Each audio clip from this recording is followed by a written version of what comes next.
Oi pessoal, o meu nome é Laísa e eu sou da Academia Seara Flora e nós estamos com mais um episódio do nosso podcast, a série Tocadores de Negócios, e o nosso convidado de hoje é ninguém mais ninguém menos do que o Paulo Gualtieri, e ele é diretor da Academia Swift da Escola de Negócios Germinari, e o Paulo consolidou a sua carreira como executivo responsável por áreas como comercial, marketing, operações, tecnologia da informação, logística e finanças.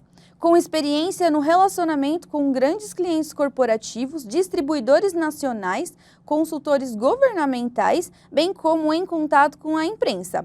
Tudo bem, Paulo? Seja muito bem-vindo ao nosso podcast. E eu queria que você contasse um pouquinho aí sobre a sua história, aí trajetória, até se tornar um tocador de negócios. Você podia falar um pouquinho pra gente? Claro, com o maior prazer, Léo. Primeiro, muito obrigado pelo convite. Um prazer estar participando desse programa de vocês e poder contar um pouquinho da minha história, né? Mas eu cresci toda a minha infância em Araraquara, onde meu pai tinha uma loja, a Casa Ari, onde nós moramos a vida inteira em cima da loja, uma loja enorme, né? Uma loja que vendia roupas, calçados, enfim, toda a família araraquarense fazia suas compras lá, era uma coisa muito interessante, né? Porque era uma casa, uma loja que vendia roupas, vendia calça, sapato, tênis, enfim. E as compras eram familiares, que era uma característica do interior. E o pai e a mãe, né? Tanto é que a loja tinha um slogan, né? Casaria, casa que calça e veste toda a família araraquarense, né? Calça o papai e veste a mamãe. Casaria, Rua 9 de Julho, 964, pertinho do Largo de Santa Cruz. E isso foram 17 anos da minha vida, praticamente, né? E, então eu digo assim que as primeiras lições mesmo assim do comércio, do varejo, foi com meu pai, né? Com quem eu tenho uma lembrança assim, eu era um filho muito próximo dele, né? Nesse trabalho, e dava lá meus palpites no negócio, tive muito tempo aprendendo realmente como é que a coisa acontecia, né? De comprar, de vender, de atender bem um cliente, que é um pouco o princípio aí do varejo, né?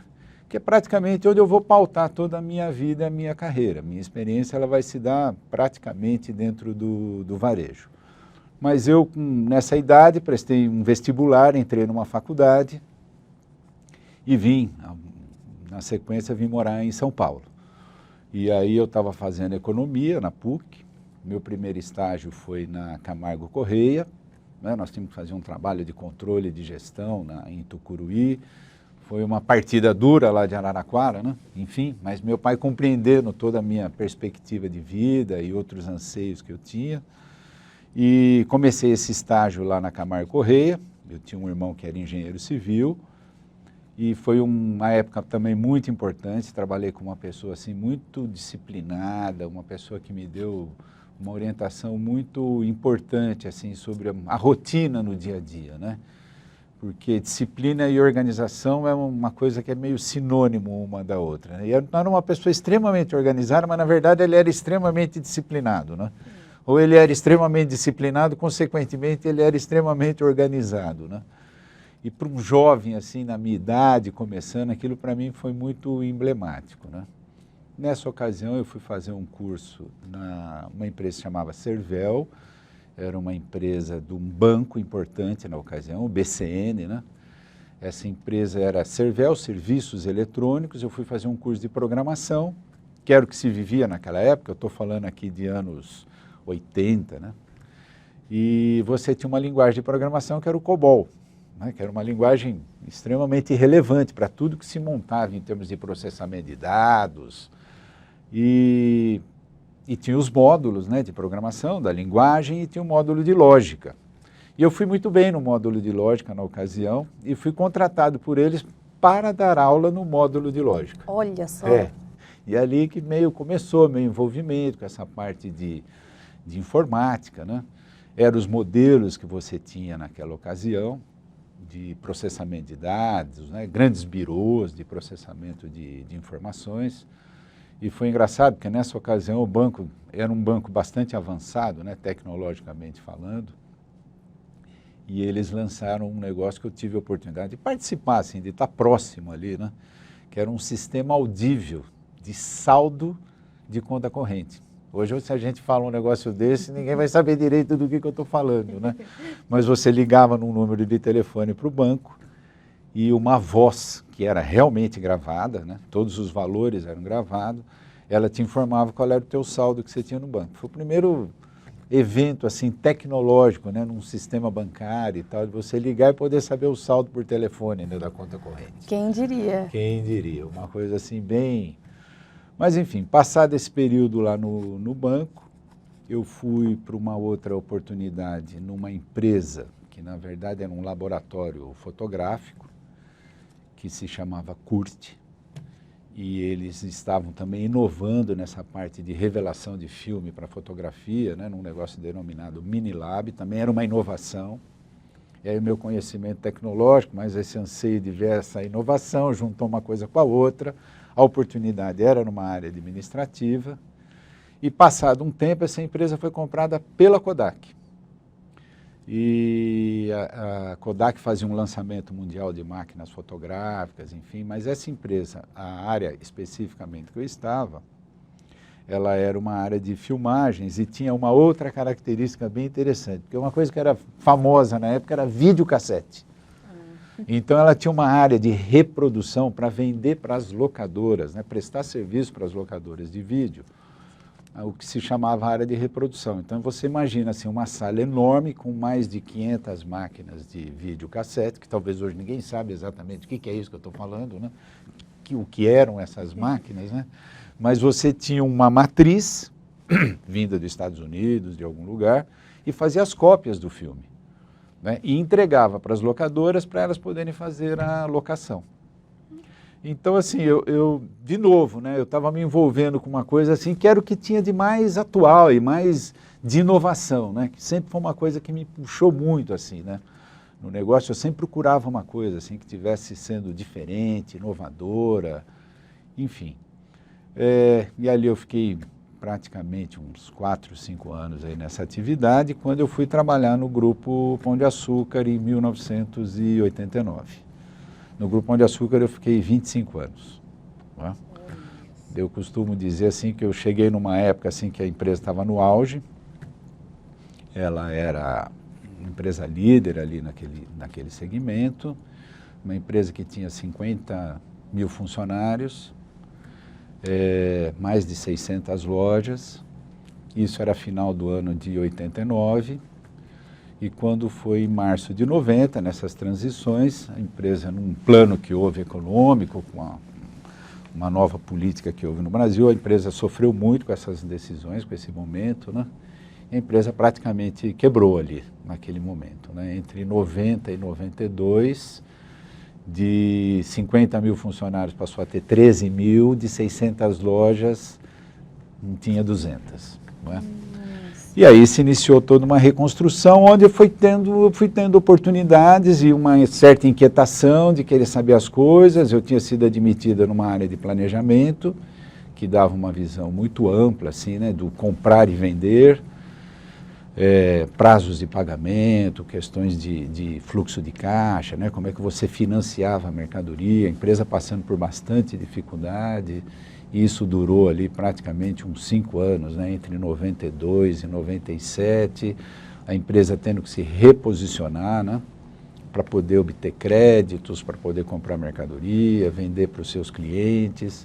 Houve uma discussão profunda assim, sobre um posicionamento de marca, né, como é que você oferece esse nível de serviço para os clientes, mas assim, eu sempre muito inquieto, procurando áreas, por isso que eu tenho um histórico assim, eu fui transitando pelas áreas da empresa durante muito tempo, em áreas de back-office, depois eu fui para áreas de front-office, podemos dizer assim, né, entre área comercial e área de operações, quando em 98 para 99 eu assumi a operação da marca Pão de Açúcar, no estado de São Paulo, das lojas, né.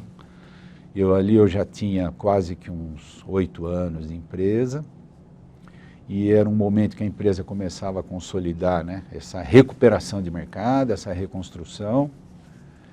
E assumi, a gente tinha 120 lojas no estado de São Paulo, tínhamos 18 mil funcionários já nessa operação, com toda a turma de loja, tendo que buscar uma nova imagem, né? De nível de serviço, mercadoria, reposicionando a marca, discutindo o sortimento, qual é o melhor nível de produto a ser vendido em cada uma das localizações, das lojas, né? Inicia uma série de discussões assim e de aprendizado, e que também a empresa me proporciona nessa época assim. A gente viajou muito, não é?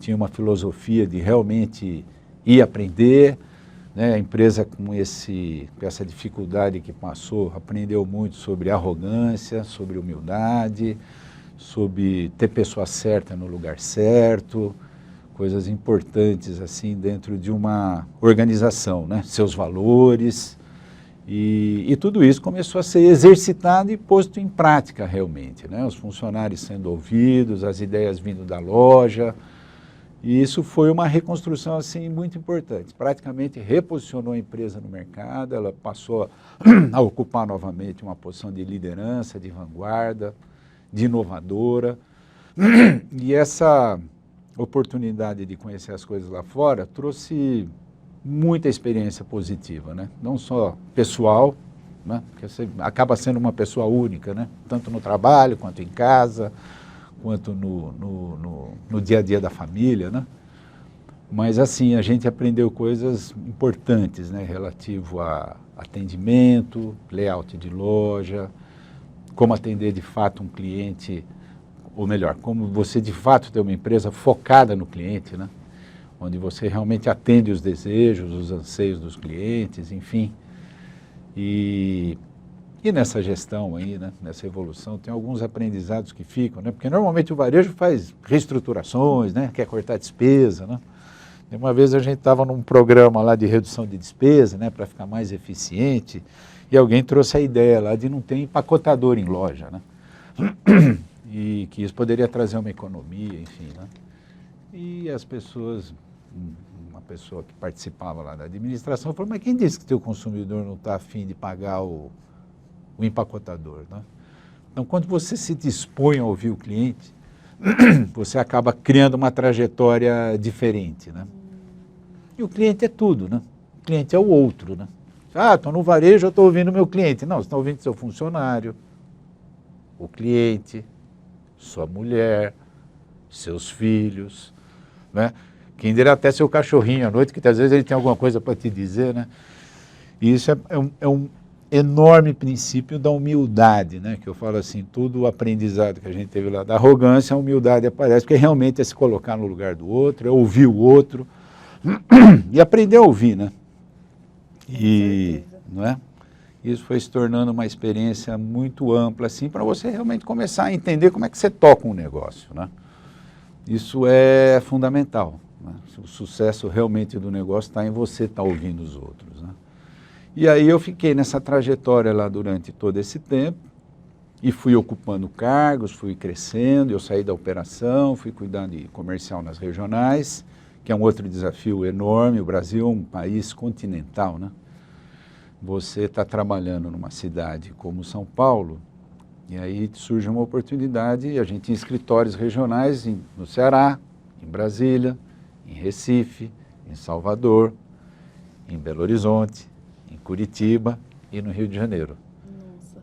São coisas assim completamente distintas, culturalmente, né? Em termos de produto, o Paraná é um estado assim com bastante produto regional.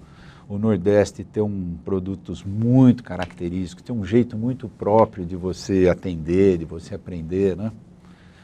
E até tem uma experiência interessante vivida nessa época aí, nós fomos fazer um estudo no Hotel Transamérica, na ilha de Comandatuba, né? Que está na Bahia. E são pacotes semanais, que a pessoa entra num sábado e sai no outro. Normalmente são paulistas, que sai do trabalho na sexta, pega o avião à noite e entra no resort no sábado para passar uma semana. Ele demora uns 3 dias para desligar, né? Pelo menos. Pelo menos, né? Pelo menos. E a gente foi lá aprender e falar: pô, mas como é que você lida com essa situação, né? A pessoa meio estressada, quer a conta rápida, e o baiano todo lento, mas calma, relaxa, você está na Bahia, sossega, né? E, de novo, né, era um aprendizado que eles nos passaram muito nesse sentido, né, o treinamento do funcionário, de poder compreender, né, essa velocidade. E eles tinham até um reconhecimento de quando esse atendimento era bem feito, né. Então, de novo, né, era uma observação de um negócio em que ele olhava para uma situação onde a relação entre pessoas é o que acaba preservando, né, o que acaba prevalecendo, vamos dizer assim, né. Tudo tem um produto, tudo tem um negócio por trás, mas assim, o que acaba sempre evidenciando na hora de você tocar um negócio é como é que as pessoas se relacionam, né. Sejam as pessoas que trabalham no negócio, sejam as pessoas que usufruem do negócio. Mas, de novo, foi uma experiência assim, incrível que ficava sempre essa dúvida, né? Como é que uma velocidade versus uma outra coisa combinavam, né, dentro desse momento. De fato.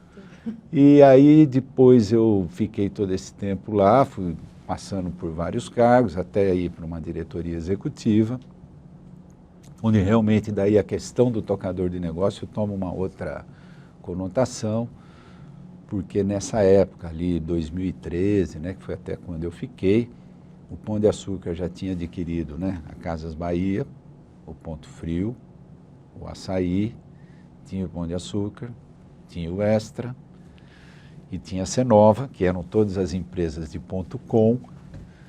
E aí eu fui para uma atividade, assim, dado uma experiência que eu tinha adquirido com a área comercial, enfim, com alimentos, não alimentos, né, tecnologia. Era uma área de controle de gestão, onde cada um desses negócios tinha os seus resultados, isso tudo precisava ser consolidado, gerido, né? Tinha as informações que eram passadas para o mercado, relativa à performance dos negócios, os negócios precisam ser acompanhados, né? E negócios grandes, né? Estruturados, né? Onde a gente fez uma estratégia de back-office para tentar buscar sinergias, que também é uma experiência incrível, né? Você olhar como é que você faz com que alguns processos, preservando a autonomia dos negócios, mas ao mesmo tempo buscando economias que são relevantes para a performance do negócio. E ao mesmo tempo prevalecendo a liderança e a gestão de cada um dos negócios. Alguns começando, outros não. Naquela ocasião o Açaí praticamente começava, hoje é uma empresa enorme, né? Enfim. A Casas Bahia já nem mais faz parte hoje do Grupo Pão de Açúcar, mas na ocasião era uma consolidação assim enorme, cheia de ideias, né? Como é que você colocaria uma loja dentro da outra, store em store, criava um modelo, grandes discussões. Então, assim, um momento de muita ebulição, né? De grandes conversas, grandes ideias, se tornou uma empresa multivarejo, né? Praticamente, né? Com alimentos, com não alimentos. Mas passou o tempo, né? Isso eu já estava com 25 anos, em 2013, num acordo lá de deixar o negócio, eu saí de lá e continuei um pouco a minha carreira. Fui para uma consultoria, trabalhei um tempo prestando serviço para algumas empresas, até assumir a presidência de uma rede de farmácias, que tinham 4.000 lojas no Brasil, era um desafio enorme também de consolidação de uma marca. Era uma rede de farmácias que pertencia ao Banco BTG, Pactual na ocasião. Ali eu fiquei praticamente 2 anos e meio, mais ou menos, nessa posição. Depois saí, retornei ao varejo novamente, fui trabalhar numa empresa que tinha atacado e varejo, supermercados. E assim, até chegar aqui na escola. Num convite, ser convidado, isso foi em 2020 já, né? Que eu cheguei aqui na escola outro dia, eu estava falando que eu estava precisando cumprir minhas férias, né? O tempo passa, né? Muito rápido. Muito rápido aqui, já fazem 2 anos que eu estou aqui praticamente, agora em novembro, né? Mas enfim, toda essa trajetória, né? Você vai aprendendo o processo e conhecendo gente, né? As empresas estão fundamentalmente em cima dessas coisas, né? Processo e gente, né? E o que vai ficando é exatamente essa questão da liderança com as pessoas, né?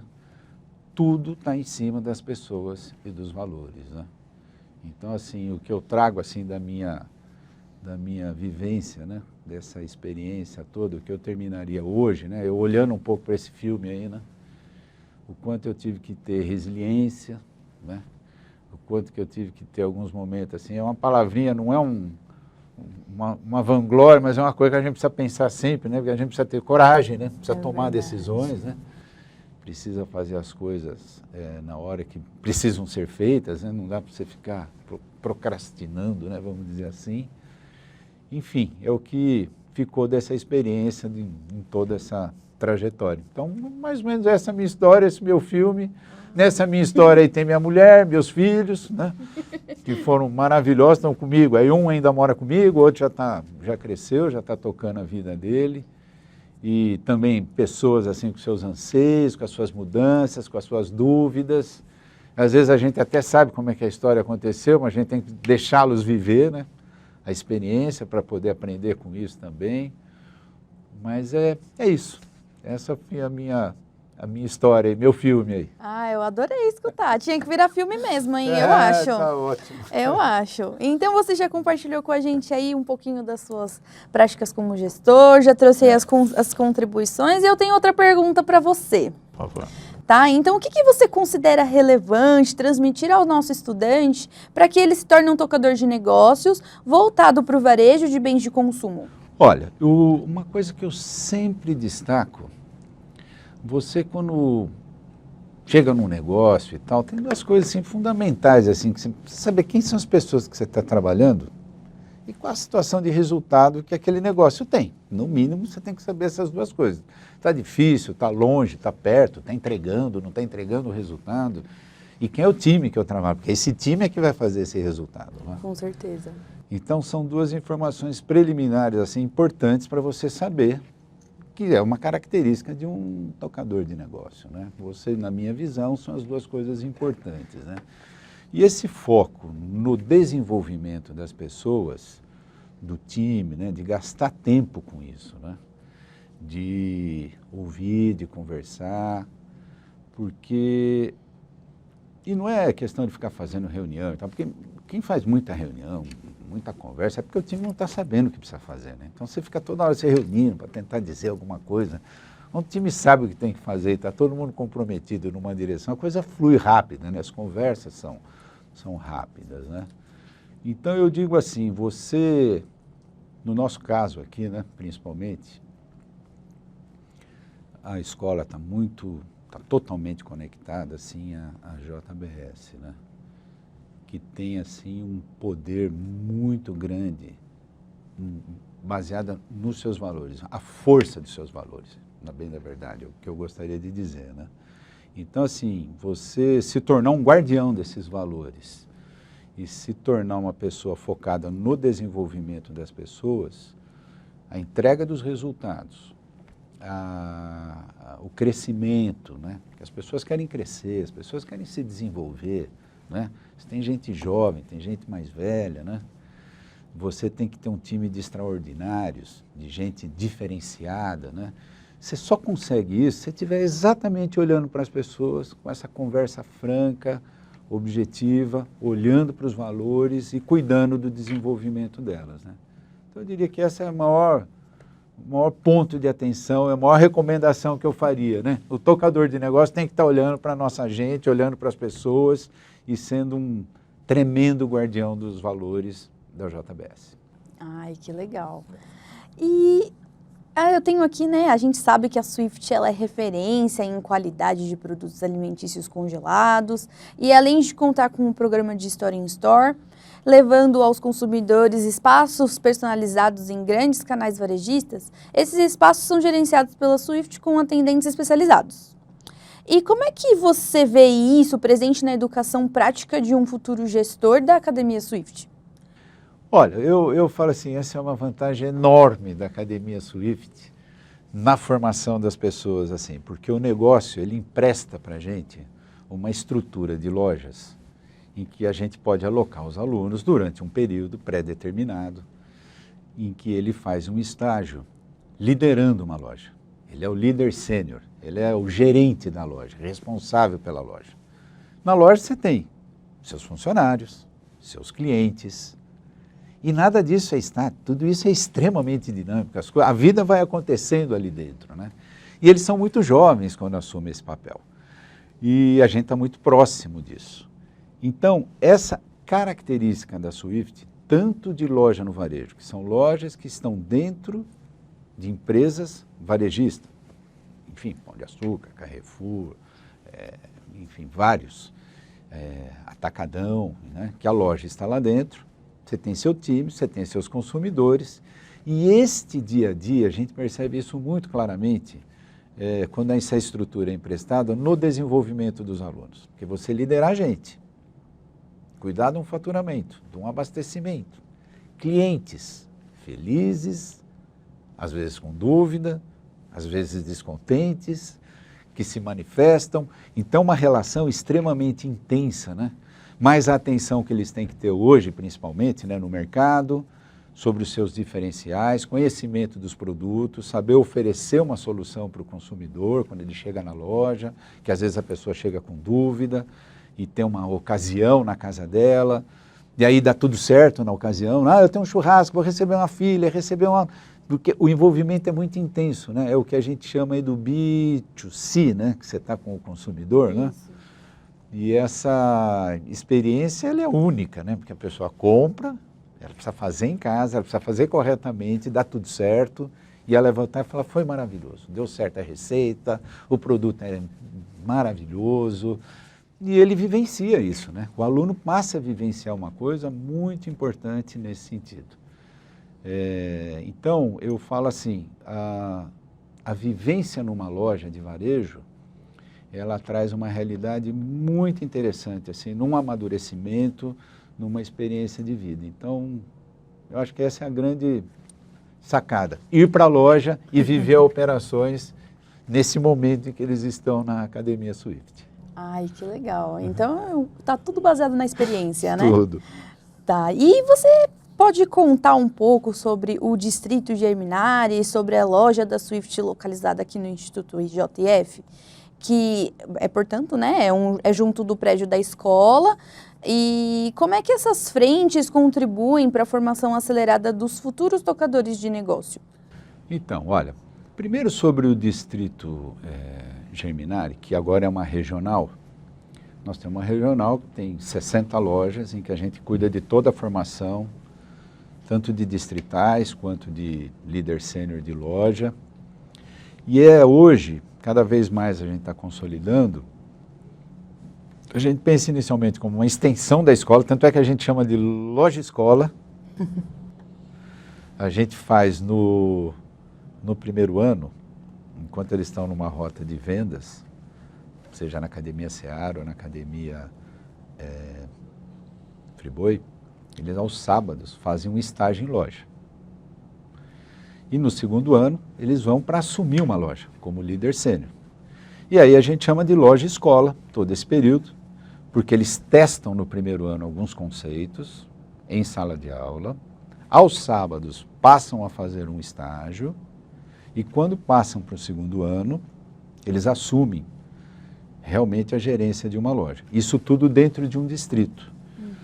Não é uma questão de ter uma coisa mais, vamos dizer assim, de ter um pouco mais de controle realmente sobre o processo de desenvolvimento. O que você faz no mês 1, o que você faz no mês 2, no mês 3, no mês 4, assim sucessivamente. A gente vai fazendo um acúmulo de experiência, de vivência, de conhecimento. E é muito interessante, porque a parte de processo, um pedido, um sortimento, um planograma, um pricing, eles chegam com esse conhecimento muito rápido, não é? O grande desenvolvimento se dá na liderança, né? Reunião de times, e as pessoas, o quadro está completo, às vezes o quadro não está completo, as pessoas têm horário para cumprir, têm que trabalhar, você tem que motivar esse time, você tem que conversar com essas pessoas, você é o líder, você é o grande avaliador de ter um time de extraordinários. Como é que você trabalha com as melhores pessoas? Como é que você desenvolve seu time? E eles passam praticamente aí, a partir de agora, 2 anos vivendo essa experiência, né? Eu digo assim, é um projeto colocado pela companhia, pelo Instituto JF, assim, que ele é sem precedentes, né? Porque realmente, às vezes as pessoas viajam, vão fazer intercâmbio, vão trabalhar em algum lugar, querem fazer algum negócio. A escola, ela tem um programa de formação e que quando culmina, no caso da Academia Swift, essa possibilidade de você assumir um negócio, imagina que você é gerente de uma loja que tem venda, que tem margem, que tem abastecimento, que tem consumidores. Então, assim, é incrível nesse sentido.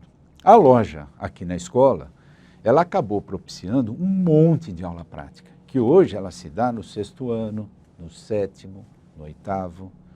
Um aluno de 6º, de 7º, de 8º ou de 9º, ele já desceu várias vezes na loja.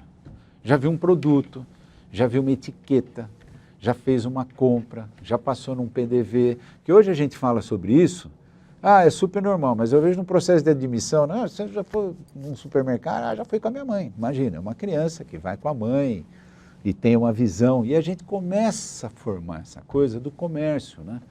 Do comprar e vender, de entender como isso funciona. Então, a loja aqui da escola, além dela ser um enorme benefício para toda a companhia, uma loja que vende super bem, né? Os produtos são consumidos pelos funcionários da empresa, todos os produtos que nós produzimos, né? Que é uma loja diferente, não é igual uma loja da Swift, porque tem todas as marcas aqui dentro, né?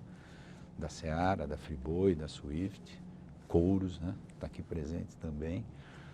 Mas além dela ter essa qualidade, né, de ser uma loja para os funcionários assim, ela hoje é uma loja escola. Tem aula práticas lá dentro, né? Às vezes nesses horários mais entre 8 e 10 horas, 11 horas da manhã, que não está tendo movimento, é comum você ver lá na loja roda de alunos, sentada no chão e aprendendo as coisas e conversando e vivenciando uma experiência de compra, enfim. Ela se integrou perfeitamente ao conceito da escola e à nossa proposta aí de formação em bens de consumo. Ai, que sensacional. Constrói a autonomia e a independência do aluno também, né? Exato. Isso também é bastante importante. E tem mais alguma coisa que você gostaria de falar? Uma coisa que você não comentou que você quer acrescentar? Você pode ficar à vontade.